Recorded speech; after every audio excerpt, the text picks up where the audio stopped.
อันความดีคิดแต่ดีย่อมดีแน่คิดแย่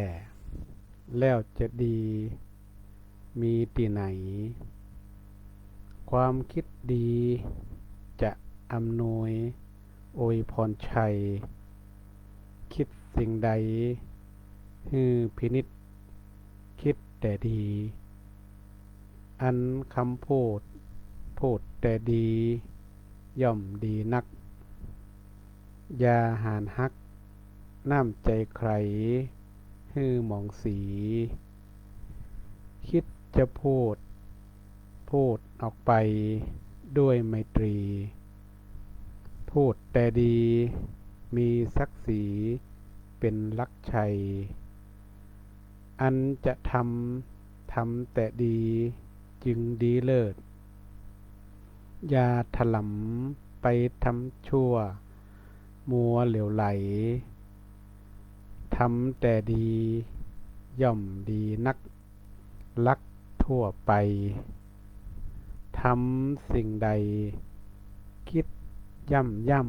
ำทำแต่ดีก็ขอถวายความเคารพท่านครูบาอาจารย์พระสงฆ์องค์ข้าเจ้าที่เคารพนับถือทุกรูปทุกตนทุกองค์ขอเจริญในธรรมจงมีแก่บรรดาญาติโยมสาธุชนคนดีทุกท่านทุกคนที่ได้ติดตามรับชมรับฟังรายการธรรมะยามค่ำคืนตั้งขึ้นสีขาวเพื่อชาวประชาออกอากาศณวัดบรรพตสถิตอำเภอเมืองจังหวัดลำปางคลื่น106.5 เมกะเฮิรตซ์ในเวลานี้ก็จะได้มาพบปะกับพระอาจารย์วัดปันไห่ศิลาทองจะได้นำหลักธรรมคำสอนของพระสัมมาสัมพุทธเจ้าได้มามาจาสาธยายกับศรัทธาญาติโยมที่มีความสนใจมีความฝักใฝ่ในเรื่องของธรรมะในเรื่องของศีลของธรรมวันนี้ก็เป็นวันหยุดเป็นวันอาทิตย์โดยศรัทธาญาติโยมก็มีโอกาสได้มาฟังธรรมะจากพระสงฆ์องค์ข้าเจ้าเพื่อเป็นการน้อมเข้าจิตเข้าใจเป็นแนวทางในการดำเนินชีวิตของเฮาใครผ่องศรัทธาญาติโยมบ่ใครมีความสุขถึงวันนี่ถามคนร้อยทั้งร้อยเนี่ยใครอยากตุกสักคนใครมีความสุขเหมือนเดียวกันหมดแต่ว่าเขาจะสุขจะได้แต่อันสุขกายก็อาจจะสุขโดยการมีทรัพย์สมบัติมีลูกดีมีครอบครัวดีมีโน่นมีนั่นดีอันนี้เขาก็ถือว่าเป็นทางกายถ้าทางจิตใจนี่ความสุขมันเกิดจากที่เขาจะได้ฟังธรรมะเป็นข้อคิดเป็นแนวทางเป็นสิ่งที่จะมาสะกิดอกสะกิดใจของเขาได้มีสติได้มาเกิดถึงพระพุทธศาสนาของเขาเกิดถึงพระรัตนตรัยว่าเอาเป็นติจ้างที่เปิ่งดังนั้นเรื่องของธรรมะนี่ความจริงแล้วมันก็มีนักมีหลายมีเยอะแยะมากมายบ่สามารถที่จะนำมามาจาทั้งหมดทั้งมวลใด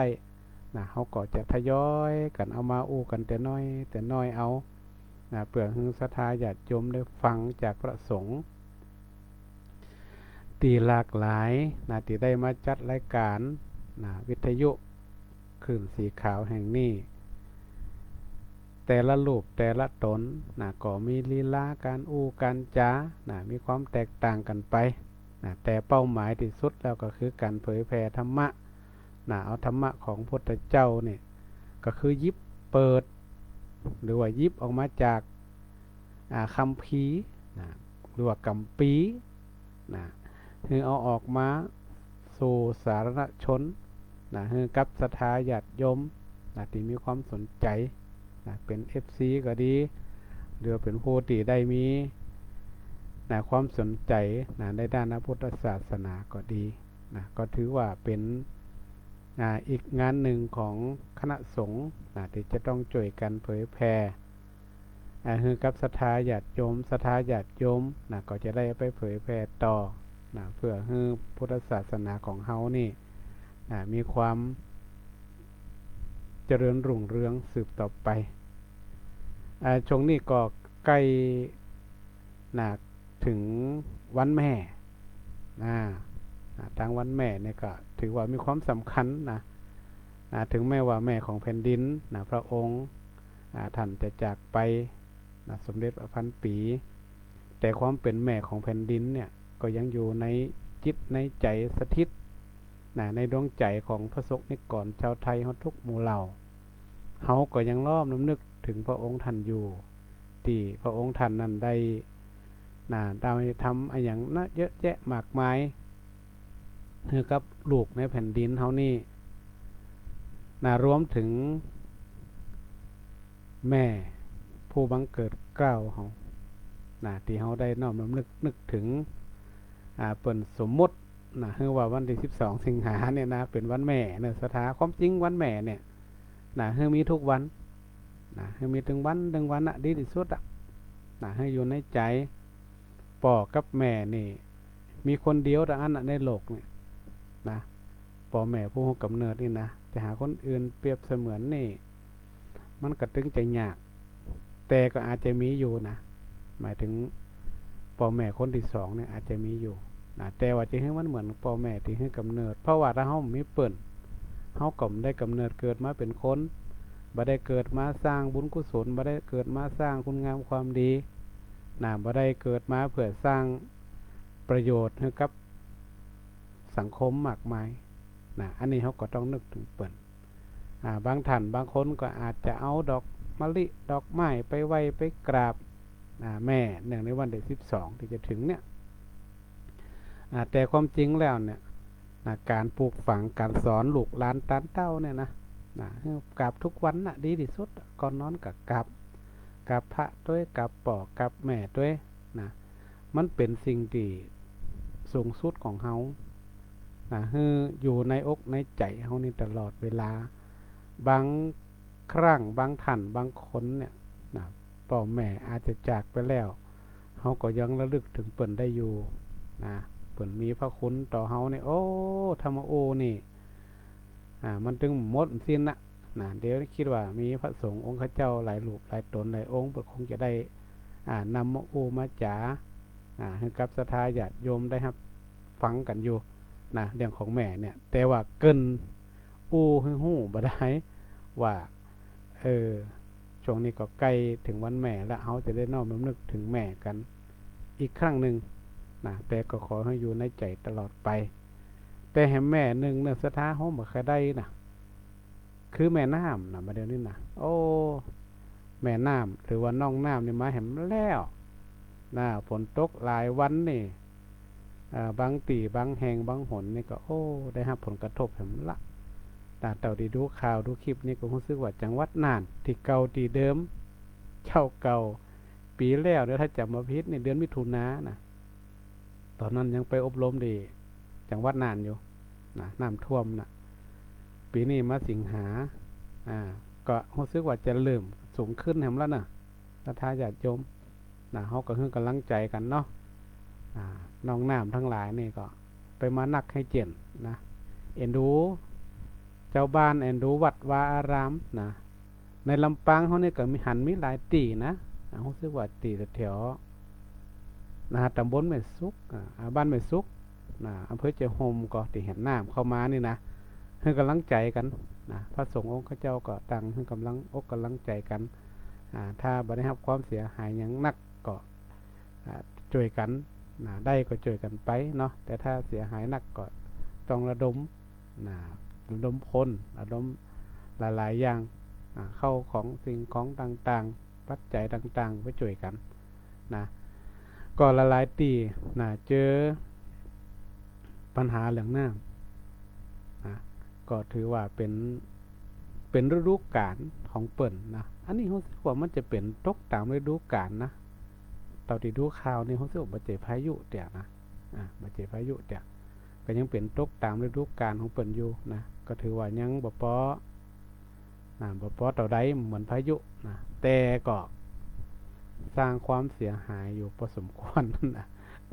ตอนนี้ก็คือกำลังใจจังหวัดน่านเด้อนะครูบาอาจารย์พระสงฆ์เจ้ากับสถาเจ้าบ้านหน่วยงานราชการระดมกันละตอนนี้นะใส่กระสอบทรายช่วยกันไว้มันคือมันเข้า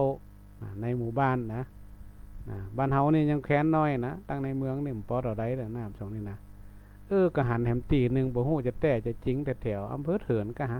ฝนบ่ตกอีน่ะเข้ากาต้องการน้ำอีกก็แปลกดีเหมือนกันเนาะเพิ่นว่าฝนตกบ่เดียวมันบ่ข่อยมันบ่ทั่วแนวนะตกหันน้อยนี่น้อยนะบ้านเฮาเนี่ยแถวในเวียงนี่ตกถึงวันกูแล้งบ่เดียวนี่กูแล้งแล้วนะบางแต่อำเภอก็ตกหนักพอสมควรนะก็ได้รับผมกระทบอยู่นะก็ขอให้กำลังใจเนาะครับพระสงฆ์เจ้าและศรัทธาญาติโยมที่ได้รับผลกระทบ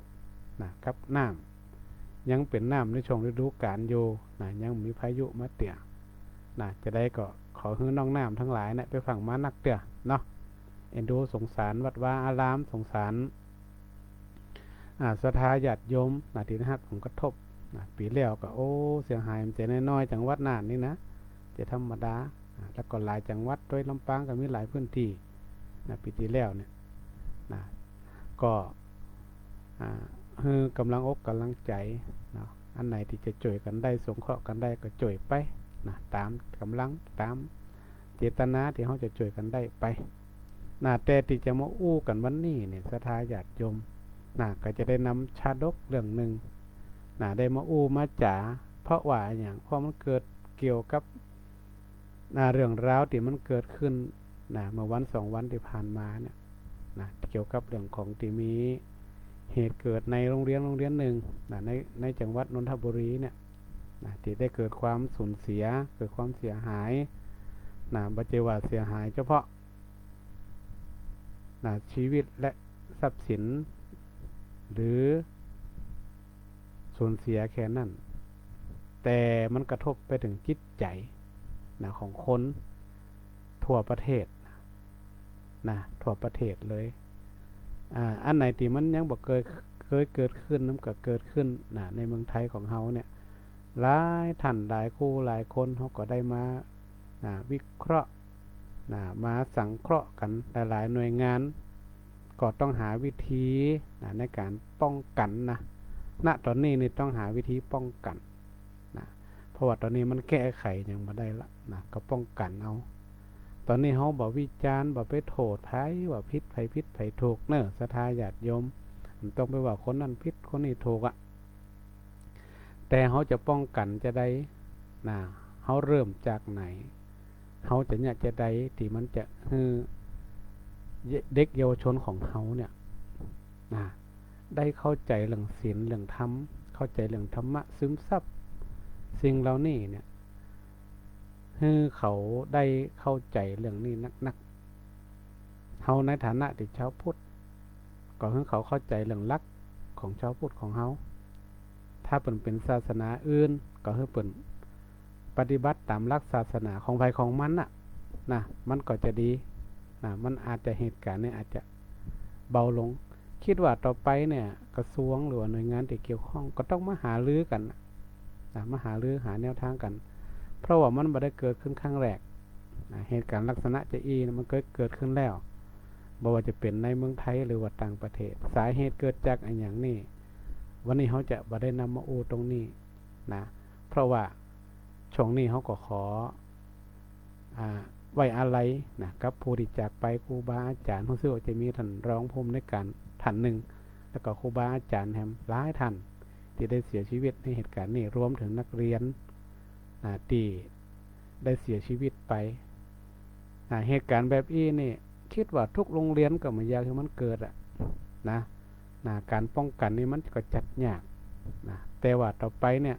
มันก็ต้องอาศัยบูรณาการร่วมกันทุกกระทรวงทุกหน่วยงานที่เกี่ยวข้องรวมถึงพระสงฆ์องค์ข้าเจ้าเนี่ยเขาจะเข้าไปช่วยกันป้องกันดูแลตรงนี้จะได้ส่วนหนึ่งเนี่ยวัดก็ถือว่าเป็นพื้นที่หนึ่งที่เขาจะต้องเปิด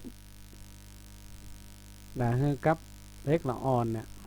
เข้ามาเข้าใจเขาต้องเปิดเชิงลุก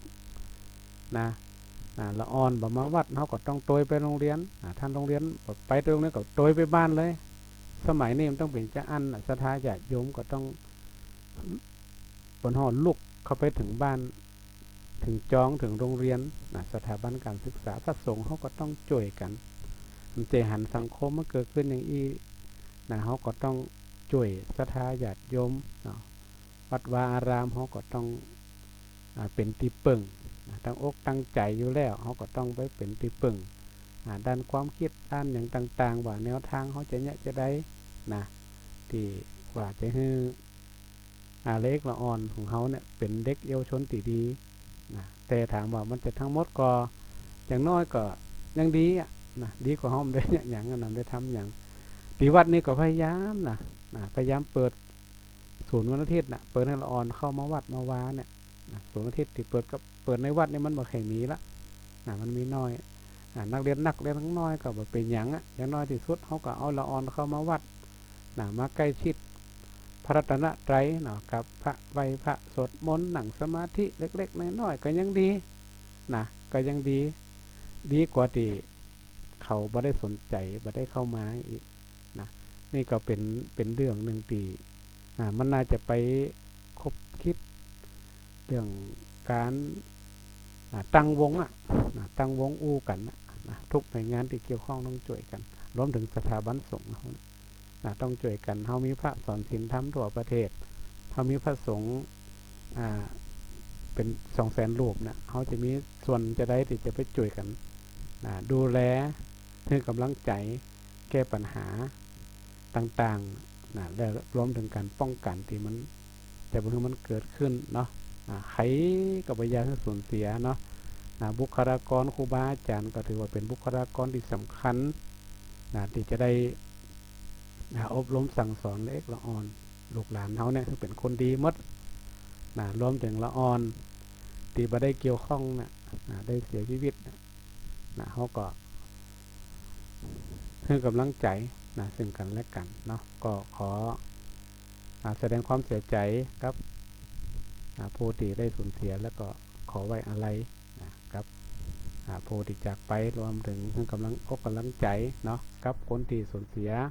ได้รับบาดเจ็บก็ดีผู้เป็นพ่อเป็นแม่เป็นญาติพี่น้องก็ดีการสูญเสียมันก็ไม่อยากให้มันเกิดขึ้นแต่มันเกิดขึ้นแล้วเขาก็ต้องยอมรับสภาพที่มันเกิดขึ้นใครทุกคนมันก็ต้อง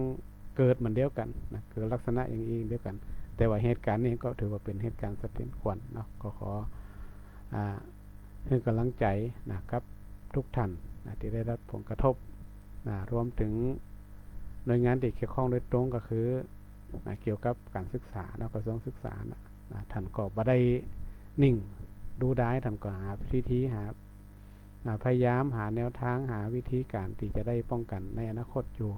โดยเฉพาะหลักสูตรสมัยเนี่ยมันเรื่องของหลักของศีลธรรมมันหายไปในโรงเรียนความจริงก็เอาเรื่องของหลักศาสนาทุกศาสนานั่นแหละเขาก็เปิดโอกาสในกับเราอันตีนับถือศาสนาทุกศาสนาได้ศึกษาได้เรียนรู้ได้ปฏิบัติโดยเฉพาะพุทธศาสนาของเขานี่ทุกวันเนี่ยวิชาศีลธรรมวิชาของหลักธรรมที่สำคัญเนี่ยมันหายไปที่จะได้ศึกษาได้เห็นหูแล้วก็ได้สามารถนำไปปฏิบัติแล้วก็วิชาการปฏิบัติมันก็จะหายไปถ้าเรากลับเอามาสู่แหมสักครั้งหนึ่งเพื่อว่าอนาคตเนี่ยมันก็อาจจะเป็นส่วนหนึ่งที่จะช่วยเดี๋ยวนี้อย่างน้อยก็มีพระสงฆ์องค์ข้าเจ้าพระสอนศีลธรรมเนี่ยเข้าไปในโรงเรียนละอย่างน้อยก็ให้ผลช่วย ครูบาอาจารย์เนาะพระสงฆ์องค์เจ้าก็ถือว่าเป็นสถาบันหนึ่งที่เขาจะได้ช่วยกันคือ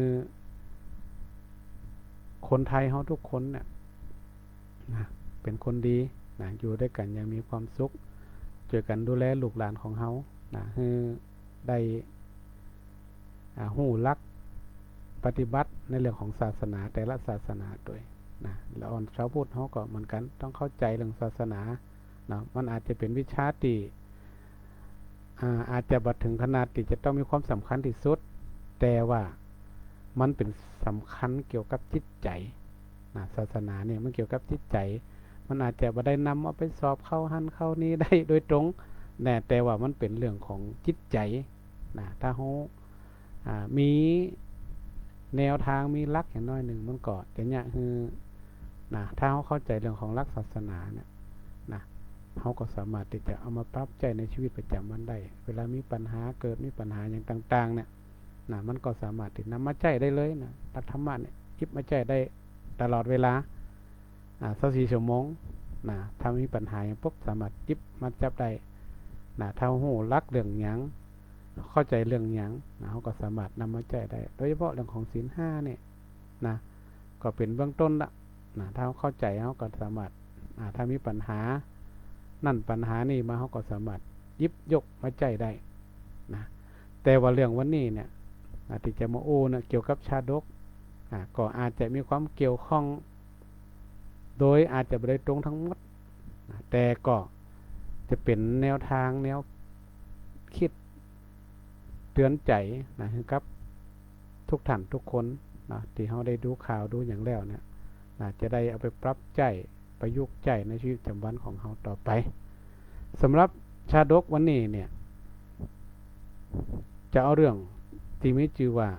ทีฆาวุกุมารชาดกได้มามาจากกันในค่ำคืนวันนี้มันจะไปเชื่อมเกี่ยวข้องกับเหตุการณ์จะได้ก็ขอศรัทธาญาติโยมทั้งหลายได้รับฟังรับชมกันต่อไปเปิดห้องว่าหัวข้อในเปิดขึ้นมาว่าจากความแค้นสายเลือดสู่การก้าวข้ามโดยปัญญามันเป็นจะได้ในสถานอันนี้มาจากพระไตรปิฎกเล่มที่27สุตตันตปิฎกคุตกนิกายชาดกภาค 1ชื่อเรื่องว่าทีคิติโกสระโชดกทีคิติโกสระชาดกเป็นชาดกลำดับที่371สถาหันตัวเลขถ้าไปตีเป็นเลขหวยมันได้นะมาใจนั่นเรื่องราวมันเกิดขึ้นจากตีพระเจ้าพรหมทัตแห่งแคว้นกาสี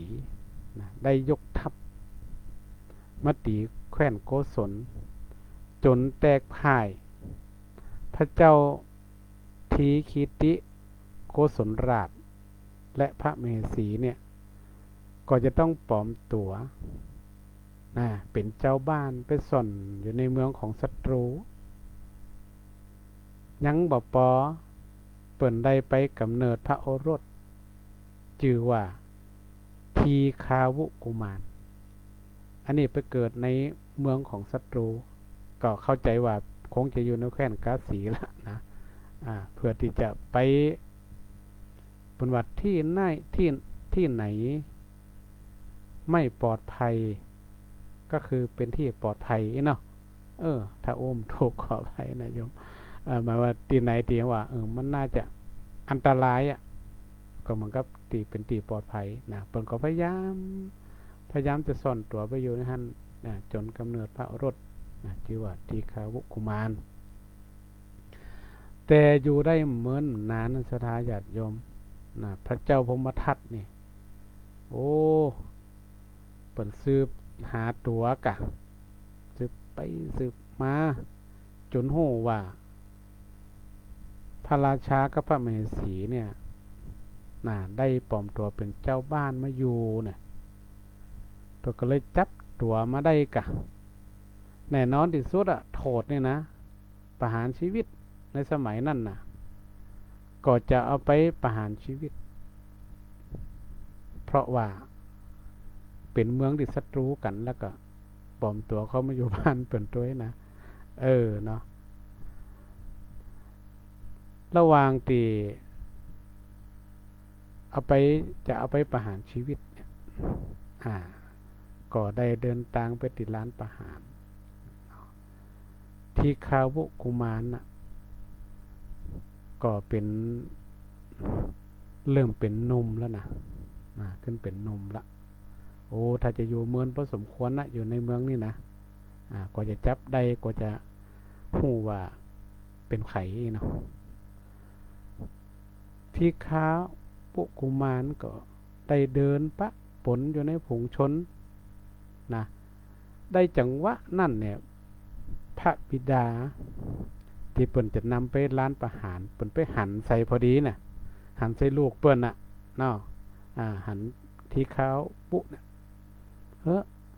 ก็แปลกใจมาอย่างนี้เนาะ มาอย่างนี้เนี่ยพอหันปุ๊บพระบิดาเนี่ยก็อาจจะคิดว่าในอนาคตนี่ที่คาวุนี่ต้องมีแผนอย่างสักอย่างแน่นอนนะพระบิดาเพิ่นอาจจะเกือบแข้งสงสัยก็เลยเอิ้นออกไป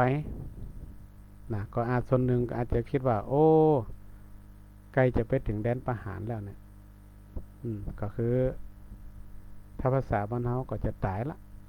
เสียชีวิตละแน่นอนก็เลยเอิ้นออกมาสั่งเสียทีฆาวุว่าเจ้าทีฆาวุอย่าเห็นแก่ยาวอย่าเห็นแก่สั้นเวรย่อมไม่ระงับด้วยการจองเวรแต่ระงับด้วยการไม่จองเวรเพิ่นก็เอิ้นบอกให้ลูกเปิ้นสถาคำว่าเห็นอย่าเห็นแก่ยาวเนี่ยหมายความว่า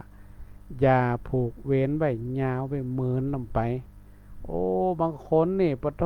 ข้ามปีข้ามจาดข้ามภพปุ่นนะผูกเวรกันนี่เฮาไปอ่านชาดกหลายๆเรื่องนี่พุทธเจ้าเป็นเล่าฟังเป็นเล่าก็ไปยกตัวอย่างให้แหมกรรมนึงมันเป็นการผูกเวรผูกกรรมกันหลายภพหลายจาดจองเวรจองกรรมกันหลายๆเรื่องนะมันมาต่อกันเรื่องกันหนึ่งกันตลอดอันนี้ความหมายก็คือว่าบ่ต้องไปผูกเวรผูกกรรมยาวละนะเพิ่นก็คล้ายกับว่าพระบิดาเพิ่นก็พร้อมที่จะไปละอย่างเงี้ยกะพร้อมไปละอย่าเห็นแก่สั้นก็หมายถึงว่าอย่ารีบด่วนแตกหักหรือด่วนทำร้ายด้วยความโกรธอันนี้พระบิดาเพิ่นเตือนบอกเตือนสติทีฆาวุว่าโอ้จะไปผังด่วนสรุปเอาอย่าไปโกรธไปแค้นเด้ออย่างเงี้ยกะเนาะในเมื่อเฮาเจอเหตุการณ์สถานการณ์ที่อีแล้วก็ต้องยอมรับความเป็นจริงเฮาความหมายก็คือว่าเฮาค้านเพิ่นละเฮาไปสู้เพิ่นบ่ได้ละก็ต้องยอมรับความเป็นจริงอันนี้อู้ถึงในเรื่องนะแต่ว่าทีฆาวุกุมารเนี่ยมันเป็นธรรมดาเนาะเปิ้นฆ่าป่อฆ่าแม่ตัวเก่าก็เกิดความเสียอกเสียใจเตรียมตัวไปที่จะปลอมตัวเข้าไปหาพระพรหมทัตจะหาวิธีเข้าไปให้ใกล้ที่สุด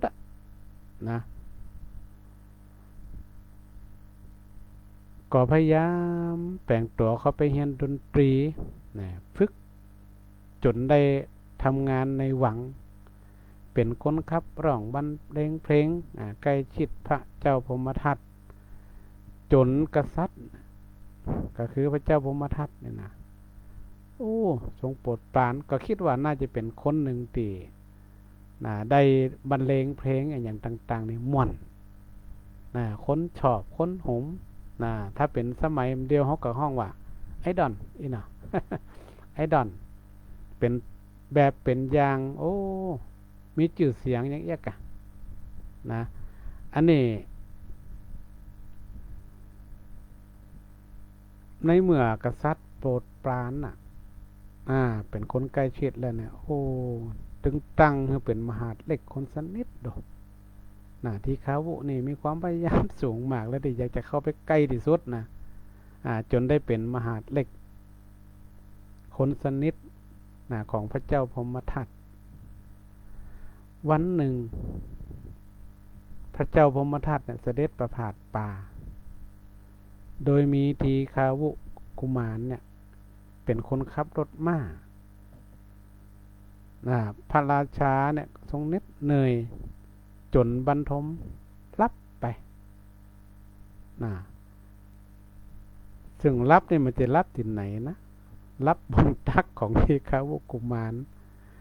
ทีฆาวุกุมารก็หันโอกาสละโอ้พยายามมาเมินแล้วเนี่ยพยายามเข้าใกล้มาเมินแล้วเนี่ยโอกาสท้องที่จะได้แก้แค้นเนาะคือป่อคือแม่กำนี่ละบ่ได้ขึ้นอย่างสักอย่างนะตอนนั้นเนี่ยเพราะพระราชารับบนตักมันหิมมือฮะน่ะเนาะก็เลยจักพระขันหรือว่าดาบนะออกมาหวังที่จะจัดการเพื่อล้างแค้นให้ป่อให้แม่ที่เปิ่นประหารชีวิตป่อแม่ของเปิ่นในตอนนั้นเนี่ยในวินาทีที่ฆาวุกุมารเนี่ยกำลังจะเอาดาบนี่นะสถาลงไปถึงตัวของพระราชาเนี่ยนึกดอกมันขึ้นในหัวปื๊ดเลยกึดถึงไผกึดถึงคำสั่งเสียของป่อที่เปิ่นเอิ้นบอกฮือน่ะได้ว่าเหมือนกับบอกคือในหัวว่าเว้นไม่ระงับด้วยการจองเว้นโอ้จะถูกตัวหันแล้วน่ะ จะโดนศีรษะแล้วดาบฟังตัวเองน่ะมันก็ได้ยินเสียงก้องอยู่ในหูนั่นเนาะเว้นระงับด้วยการประการจองเว้นเด้อเว้นระงับด้วยการประการมันใจการจองเว้นเด้ออย่างเงี้ยอยู่มันอยู่ในหัวบึ้งเนี่ยก็ต่อสู้กันต่อสู้ในใจเนี่ยต่อสู้กับกรรมที่ป่อสอนเนี่ยส่วนหนึ่งก็คือแค่น่ะที่ฆ่าป่อฆ่าแม่ส่วนหนึ่งป่อก็สั่งไว้นะว่าเว้นห้องระงับด้วยการบ่จองเว้นเนี่ยนะเกิดอยู่ในนั้นจัดเมินน่ะสุดท้ายมาเนี่ยทีฆาวุกุมารเนี่ยเลือกที่จะเก็บดาบพระขันให้เข้าพักบัดจัดการพระเจ้าพรหมทัตแล้วก็ปลุกพระราชาขึ้นมาบอกสารภาพความจริงโอ้มันเป็นเรื่องที่ธรรมดาสถาเนี่ยคนเฮาถ้ามันมีสตินะมันชุกคิดขึ้นใดกำเดียวน่ะแต่ถ้าอารมณ์ชั่ววูบก็ไปกำเดียวเหมือนกันถ้าสติเอาขาดก็ไปกำเดียวอันนี้ทีฆาวุกุมารเนี่ยก็ชุกคิดได้ถึงกำปริปอดเอิ้นบอกฮือน่ะตะโกนบอกฮือน่ะว่าเว้นก็คือบ่ฮือจ้องเว้นกันนั่นแหละสั้นยาวที่เพิ่นว่ามาน่ะเพราะผู้พระเจ้าพรหมทัตฟังนั่นน่ะพระเจ้าพรหมทัตทราบเรื่องแล้วก็เห็นถึงน้ำใจอันเด็ดเดียวของทีฆาวุกุมารพระเจ้าพรหมทัตเนี่ยก็เลยให้อภัยบ่เอาโตถึงสักอย่างขนาดมีดจอหั่นล่ะน่ะให้อภัยเกิดความสาบซึ้งแล้วก็เกิดความละอายที่ได้ฆ่าป่อฆ่าแม่ของเปิ้นจึงคืนราชสมบัติทั้งหมดของแคว้นโกศลน่ะให้กับทีฆาวุกุมารและในที่สุดเนี่ยสองแคว้นนี่กลายเป็น พันธมิตรดีๆต่อกันนี่ศรัทธาญาติโยมทั้งหลายเพราะอะไรอย่างก็เพราะว่าคนเฮาเนี่ยนะจะไปแค้นจะไปอะไรอย่างผูกกรรมผูกเว้นกันจนขี้พบขี้จัดกับโหบางคนเนี่ยก็ผูกเว้นผูกกรรมกันนะผีบะเผาเงาบะหย่ำผ่องนี่นะมันมีหมดอ่ะเพราะนั่นการอภัยกันอันนี้ขนาดเปิ่นฆ่าป่อฆ่าแม่ของทีฆาวุกุมารนะแต่กันแล้วก็ยังมีโอกาสที่จะทำได้แต่บ่ทำน่ะแต่สุดท้ายมาด้วยอานิสงส์อานิสงส์ของธรรมะนะธรรมะที่พระบิดาเนี่ยบอกให้เนี่ยกลายเป็นว่าเมืองสองเมืองเนี่ยแคว้นสองแคว้นเนี่ยกลายเป็นพันธมิตรติดดีกันตั้งแต่หันมาดูโอ้ศรัทธาญาติโยมทั้งหลายเนี่ยการผูกเว้นผูกกรรมกันเนี่ยมันจะไปเรื่อยๆนะมันไม่มีการสิ้นสุดถ้าเฮาบ่ฮื้ออภัยหรือว่าเฮาบ่ระงับอีนะหลายๆเรื่องชาดกหลายๆเรื่องก็ลักษณะอย่างเดียวกันเนี่ยจัดนั่นก็ยังผูกมาจีจัดนี่มันผูกมาอีมันก็จะหวันกันไปตลอดภาษาบ้านเฮาก็หวันกันมันหูจักจบสิ้นถ้าเฮาบ่ถูกกับไผบ่ชอบไผนะศรัทธาญาติโยมตอนที่เพิ่นตายก็ดีเฮาตายก็ดีเนี่ยคือไปอภัยไปอโหสิกรรมด้วยกันเนี่ยถ้ายังมีชีวิตอยู่มันอู้ด้วยกันบ่ได้อีเนาะตายเนี่ยไปอภัยให้กันเนี่ยอโหสิกรรมบ่ต้องคือมันไปพบต่อไปให้มันหมดสิ้นพบนี่จัดนี่อันนี้คือภาษาบ้านเฮาอู้กันอันนี้ที่เขาก็เหมือนเดียวกันถ้าเฮาเอาเรื่องราวทั้งหมดมาวิเคราะห์มาเตือนสติในเหตุการณ์ปัจจุบันหรือว่าสิ่งที่มันเกิดขึ้นเรื่องที่ผ่านมาวันสองวันนี่ก็เหมือนเดียวกันอารมณ์ชั่ววูบเปิ้นว่าอารมณ์มันชั่ววูบกำเดียวทีฆาวุเนี่ยทั้งมึงตึงมีอาวุธตึงได้โอกาสมีความแค้นอยู่ในอกในใจที่ฆ่าป่อฆ่าแม่สติคือสตินึกถึงกรรมที่ปอดเตือนมาเนี่ยมันเป็นทักษะเนาะเฮาว่าทักษะในการควบคุมอารมณ์ชั่ววูบอารมณ์ชั่ววูบเนี่ยเฮาเนี่ยผ่านวิกฤตตรงนั้นได้บางคนใจคำว่านับ1 ถึง 10บ่ขันติเนอะขันติเนอะนับ1 ถึง 10นับ1 ถึง 10เนี่ยบางครั้งมันก็ใจได้ผลแต่เวลาเราทำไปแล้วเนี่ยมันก็จะเกิดปัญหาขึ้นโดยหมายเยอะแยะมากมายเนาะอย่างกับเหตุการณ์ที่เกิดขึ้นเนี่ยมันก็เป็นอารมณ์ชั่ววูบที่สะสมไว้อย่างเงี้ยที่เขาวุเนี่ยก็ลักษณะอย่างเดียวกันคือว่าฆ่าป่อฆ่าแม่เฮามันสะสมมาโมโหกี่ปีละก็พยายามเข้าหาเข้าใกล้ติในหัวเนี่ยก็คือว่าคิดว่าจะแก้แค้นล้างแค้นอย่างเดียวจะต้องจัดการคนนี้ให้ได้แต่ถึงเวลาแล้วก็เอาสติมากำหนดเนี่ยเฮาเนี่ยได้กึดได้มันเหมือนกับองคุลิมานสถาไหลฟันนิ้วมาสุดท้ายมาถึง999น่ะจะถึง1,000ท่านแล้วจะสำเร็จจากแม่ไปหาพระพุทธเจ้าฟังคำเดียวมันได้สติปุ๊บปล่อยดาบทันทีอันนี้ก็เหมือนกันได้สติจากอีปอหรือบิดาเนี่ยปอบอกว่าบ่ฮือจองเว้นจองกรรมกันฮือระงับเหียเอาดาบถอดซุกเข้าฟักเหมือนเดิมลักษณะอย่างเดียวกันอันนี่ก็ถือว่าเป็นการเอาชนะใจตัวเองสูงเอาการเอาชนะตัวเองสูงเพราะฉะนั้นเนี่ย การเอาชนะใจตัวเองเนี่ยบางคนนี่จะเอาชนะ จะห้ำหันเอาแปะเอาชนะเฮามาหันนักวิชาการหรือว่านักสังคมสงเคราะห์หรือหน่วยงานหลายๆหน่วยงานมาวิเคราะห์กันการที่เฮาเนี่ยยังกระจ่างต้องแข่งต้องเอาชนะกันให้ได้เนี่ยมันจะเป็นปัญหานะแต่ว่าถ้าเฮามีแนวทางอย่างอื่นก็ดีเนาะแนวทางอย่างอื่นมันก็จะเป็นสิ่งที่ดีนะมันก็บ่กระทบกับละเอียดละอ่อนนะละอ่อนเนี่ยบางครั้งมันเหมือนกันนะละอ่อนเหมือนกันแต่มันเหมือนกันนะ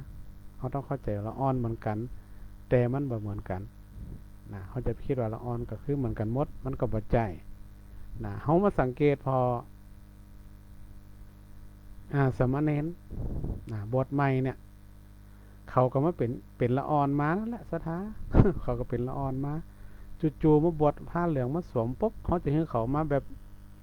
เข้าใจเลยมันได้อะมันก็คือละอ่อนอยู่นั่นแหละ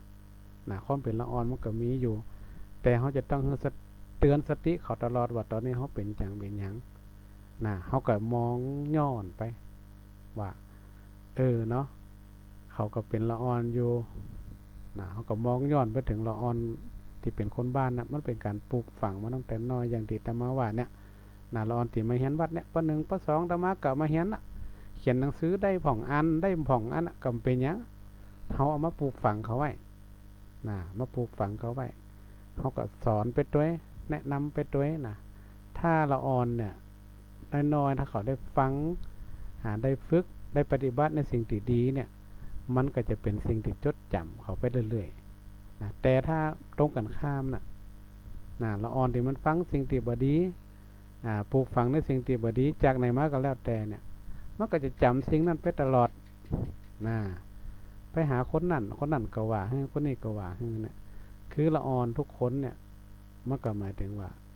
ถึงมันจะเหมือนกันแต่สิทธิอย่างต่างๆมันก็คงจะเหมือนเดียวกันเขาก็ต้องรู้เหมือนกันแต่ละเขาก็เข้าใจว่าพื้นฐานครอบครัวพื้นฐานสังคมพื้นฐานอะไรอย่างต่างๆเนี่ยมันอาจจะเหมือนกันแต่เขาคิดว่าน่าจะเป็นกรณีเป็นเคสที่เขาจะต้องศึกษาเรื่องของความรุนแรงเนี่ยที่คาวุกุมารที่พยายามจัดการกับพระเจ้าพมทัตเนี่ยก็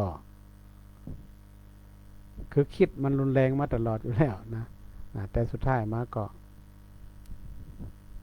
บัญญัติกรรมก็เพราะกึดได้นั่นเองและอันสุดท้ายก็คือการให้อภัยการให้อภัยเนี่ยมันได้หมายความว่าเขายอมก้านไม่ใช่ว่าเขาอ่อนแอแต่บางสิ่งบางอย่างเนี่ยถ้าเขามองไปแล้วว่าถ้าเขาให้อภัยกันบ่ให้เป็นห้องว่ามือถือโทษโกรธเคียงกันเนี่ยมาระงับสิ่งเหล่านี้เนี่ยมันก็อาจจะเกิดความเดือดร้อนหรือว่าอาจจะเกิดการกินแหนงแข็งใจกันแฮมอย่างเงี้ยเขาก็พยายามให้อภัยให้มันได้ออกไปเหียเขาก็มีอย่างกันละอย่างเงี้ยเขาคิดว่าเนี่ยอย่างพระเจ้าพมทัตเป็นให้อภัยย่ำปอคืนสมบัติคืนเมืองให้ตัวขนาดยึดได้แล้วคืนเมืองให้ตัวเนี่ยอันเนี้ยเป็นเขาบอกมันเป็นอานิสงส์เนาะอานิสงส์หรือว่าสิ่งที่เขาหันอยู่เนี่ยว่ามันอยู่ในใจแต่เขากลับตัวกลับใจได้เพราะธรรมะอันเองธรรมะของพระพุทธเจ้าเพราะสติก็คือธรรมะข้อหนึ่งของพระพุทธเจ้าของพุทธศาสนานั่นเองอันนี้เขาจะหันว่าถ้าเขาจักเงื่อไผกันเนาะมันก็จะเป็นสิ่งที่ดีสังคมมันก็น่าอยู่ขึ้น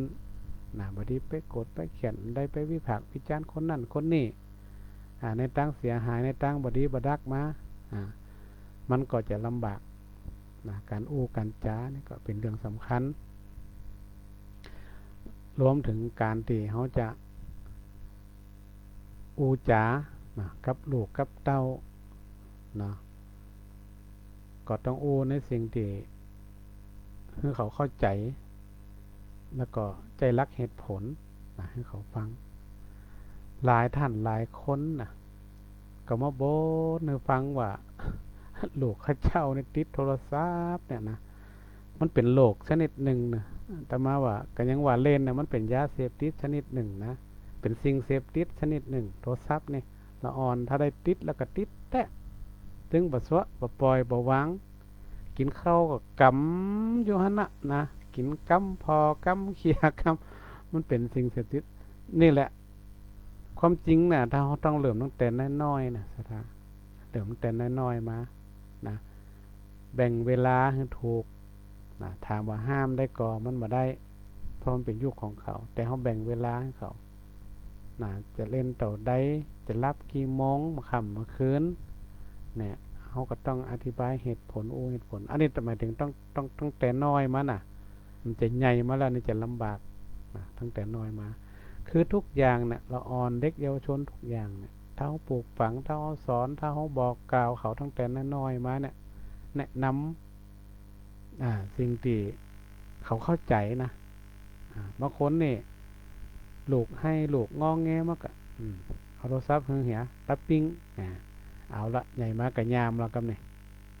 ยามไปติดเข้ากลายเป็นติดเกมติดสปะสเปดไปเลยนะเนี่ยคือละอ่อนเนี่ยแบ่งเวลาบ่ถูกบ่ค่ำบ่คืนมากกว่านอนดึกนอนเดือนนี่เอาล่ะสถาถามว่าสถาจะโทษไผเขาจะโทษไผเขาเป็นพ่อแม่ถามว่าโทษละอ่อนก็มันอ่อนก็ผิดนะเพราะเขาฮือเขาตั้งแต่น้อยมาแล้วเหมือนกับกรณีที่เกิดขึ้นเนี่ยสถาถามเขาจะโทษไผนะมันโทษไผบ่ได้แหละนะเขาก็ต้องเริ่มมาเลยตั้งแต่สถาบันรักมาเลยสถาบันรักสถาบันโรงเรียนสถาบันคณะสงฆ์เขาก็ต้องช่วยกันนะทุกสถาบันนะมันต้องมานั่งอู้กันแก้ปัญหาจะได้แต่มาเนี่ยเจียนะว่าคนส่วนใหญ่เนี่ยลูกเขาเนี่ยบ่ได้เคยฟังเขาอยู่บ้านนะเลยไปฟังคนอื่นปุ่นถ้าคนอื่นบอกเนี่ยฟังแต่ว่าถ้าเขาบอกเนี่ยบ่ฟังนะเขาต้องบอกเขาว่าหนึ่งเสียสุขภาพนะถ้านักลำไปเลิกลำไปสติปัญญาเขาเนี่ยมันก็จะไปหมดนะวันหน้าจะเห็นหนังสือบักเก่งนะอย่างนี้ก็ว่าไปนะอย่างเราอ่อนมาเห็นวัดนี่แต่มากับบ่ให้เล่นนะช่วงทำกิจกรรมเนี่ยบ่ให้เล่นบ่ให้กรรมให้เก็บไว้ก่อนแต่ว่าถ้าจะเล่นก็เล่นส่งพักส่งอย่างนี้เล่นได้ก็บ่ว่ารู้ทรัพย์นะเขาจะไปห้ามให้เขาเล่นเลยนี่มันได้นะอันนี้ไม่เป็นการปลูกฝังตั้งแต่น้อยๆมาเลยในศรัทธาญาติโยมทั้งหลายอย่าไปปล่อยนะถ้ามองข้ามสิ่งเล็กๆนะมันเป็นหยังมันเป็นหยังเนี่ยเวลาใหญ่มาเอามาอยู่ละเอามาตันนะเพราะนั้นทุกสิ่งทุกอย่างนะเขาต้องเริ่มมาตั้งแต่น้อยๆจะไปเริ่มตีใหญ่นี่มันแก้ยากผลท้องว่าอย่างก็ไม่อ่อนรัดง่ายไม่แก่รัดยากอย่างนั้นนะนั่นแหละมันจะเป็นจ้านะคนโบราณบอกว่าถึงว่าไว้อยู่แล้วนะเพราะนั้นเขาต้องฝึกตั้งแต่น้อยเลยแต่ละอ่อนเดี๋ยวนี้2-3 ขวบเขาก็ถึงเล่นจ่างละโทรศัพท์ก็ดีอย่างก็ดีนะเขาถึงจ่าง2-3 ขวบเนี่ยขนาดเขียนหนังสือยังได้เตี่ยร้องเพลงได้ละนี่มาความสามารถของเขาด้านนี้มันมีแต่ว่าเขาต้องวางเวลาให้เขาว่าช่วงใดทำการบ้านช่วงใดนอนพักผ่อนช่วงใดที่เขาจะทำกิจกรรมอย่างอื่นพ่องนะอันนี้ก็ต้องหาวิธีหาแนวทางที่จะต้องคือละอ่อนได้ทำกิจกรรมอย่างอื่นพ่องจะเพื่อเขามกมุ่นกับโทรศัพท์นักลำไปโทรศัพท์บางครั้งมันก็มีดาบ2 คมเหมือนกันนะมันมีในฮันโมดของดีก็มีของบดีก็มีอยู่ในโทรศัพท์เขานะอินเทอร์เน็ตเนี่ยมันมีทุกสิ่งทุกอย่างอยู่ในฮันโมดดีก็จะไปสั่งซื้อของไปเลยนะศรัทธาญาติโยมมาเดือดร้อนกันนานหลายเตือแล้วนะจะสั่งซื้อของมาเอาละยุ่งละอุ่นวายกันพ่อแม่ก็บ่มีเงินจ่ายแฮมจะลุงลังจะวุ่นวายมีปัญหาเกิดขึ้นแฮมเพราะนั้นเนี่ยมันเป็นการเปิดห้องว่าถ้าเขาเริ่มวางแผนวางแผนเขาถือว่าวางแผนนี้ก็ได้จัดระบบสร้างวินัยเขาว่าสร้างวินัยให้กับเราอ่อนก่อนเริ่มต้น ธรรมะก็มีความเจือนะตอนส่วนใหญ่นี่เขามีเหตุผลโดยเฉพาะตั้งแต่น้อยๆมาเนี่ยถ้าเขาวางแผนให้เขา